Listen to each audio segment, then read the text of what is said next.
ధన్యవాదాలు సార్. నేను ఎంజీఎన్ఆర్ఐజెస్ నుంచి ఫీల్డ్ అసిస్టెంట్స్గా పనిచేస్తున్నాను సార్. నేను 2008 నుంచి ఇప్పుడు దాకా కొనసాగుతున్నాను సార్. నాకు మా సలుగు పంచాయతీలో మాకు 32 యాప్టేషన్స్ ఉన్నాయి సార్. మాకు 8,000 జీతం మాత్రమే 2008 నుంచి ఇస్తున్నారు సార్. ఇప్పుడుకొచ్చి మాకు ఎటువంటి ఆదాయం అనేది పెంచలేదు సార్. మేము ఎనీ టైం రోజు ఆన్లైన్లో వర్క్ చేయాలి సార్.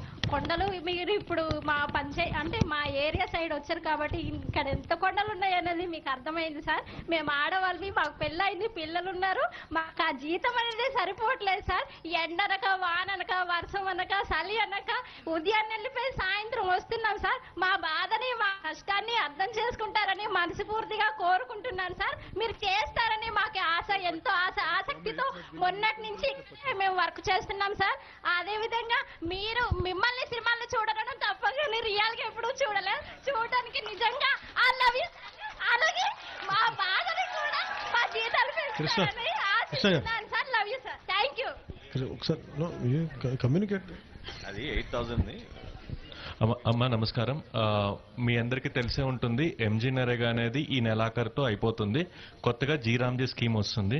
నిజం చెప్పాలంటే డిప్యూటీ సీఎం గారు జనవరి 1వ తారీఖునే మీ అందరికీ మంచి చేయాలని చెప్పి డిసైడ్ చేశారు. కాకపోతే ఎంజీ నరేగా కొత్త రూపం దాల్చడం వల్ల బీబీ జీరామ్జీ గైడ్లైన్స్ వచ్చిన తర్వాత వెంబటనే మీకే కాదు ఆ రూరల్ డెవలప్మెంట్ ఉన్న ప్రతి ఎంప్లాయీకి ఏ విధంగా మంచి చేయాలో కార్యాచరణ అనేది ఉంటుంది. Thank you.